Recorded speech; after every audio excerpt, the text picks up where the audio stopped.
Hello, this is Lonnie Haynes, and this is my video presentation of why Earth is a habitable planet.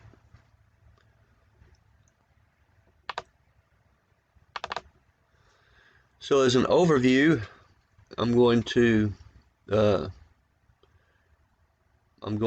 define what habitable means.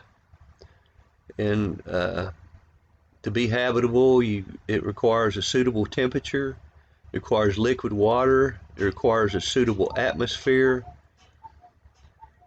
it requires a suitable energy source, it requires suitable chemicals and nutrients, and it requires the Earth's atmosphere, Earth's magnetosphere. And then I'm going to summarize the lesson. So what does habitable mean?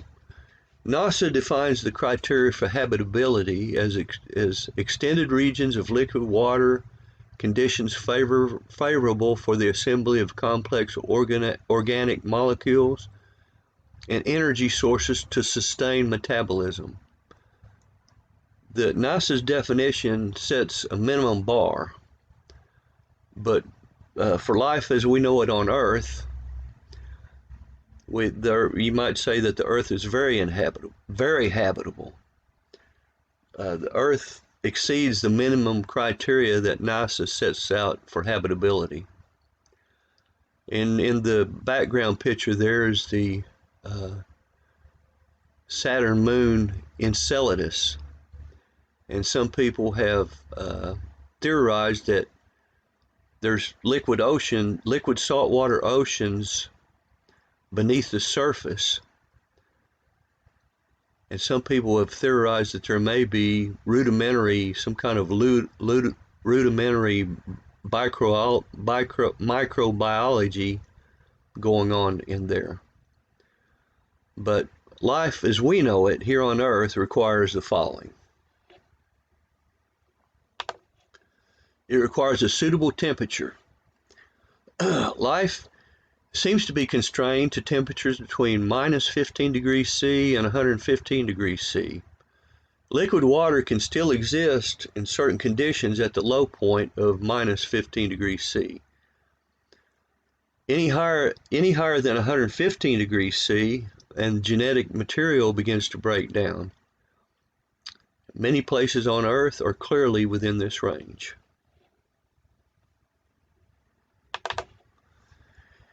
It requires liquid water. Earth has liquid water. Liquid water needs to be regularly available.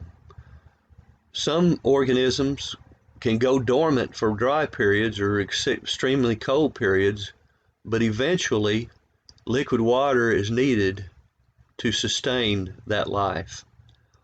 And of course, the Earth has an abundance of liquid water. A suitable atmosphere. So, a suitable atmosphere, you need a planet of the right mass that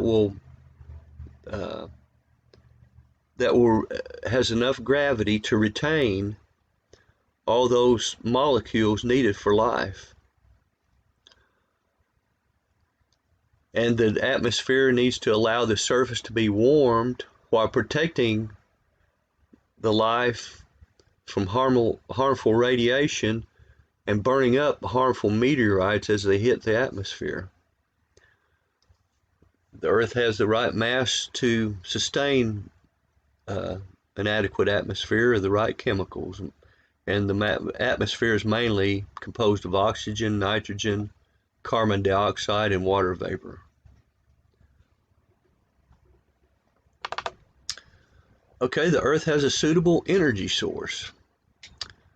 And a steady source of energy is necessary to fuel metabolism and the chemical reactions necessary for life. The sun is the principal energy source for life on Earth, and it's the right distance to provide the right amount of energy that we need. And harmful energy is adequately filtered by the atmosphere. There is some life on Earth around deep hydrothermal vents deep under the ocean, and which are out of the reach of the sun.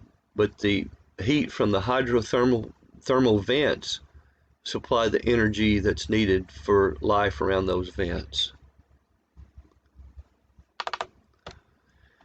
And we need suitable chemicals and nutrients. So we need carbon and hydrogen. Carbon and hydrogen bonds are necessary for life, as well as other chemicals. And the Earth has an abundant supply of all the chemicals that we need for life. And the Earth's magnetosphere. The Earth's magnetosphere channels the solar wind around the Earth. If it weren't for the magnetosphere, the solar wind would blast the atmosphere right off the Earth, and the Earth would probably wind up looking like Mars.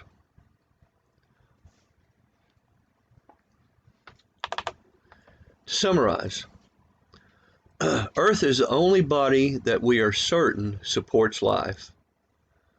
There may be other places, but life there may be very rudimentary. The Earth is the right size, has the right mass, has an abundance of liquid water, has the right atmosphere, has the sun at the right distance, has a magnetosphere, and has all the chemicals in the right place to support a great diversity of life. Thank goodness. That's the end of the presentation, and I thank you for listening. Have a good day. Thanks.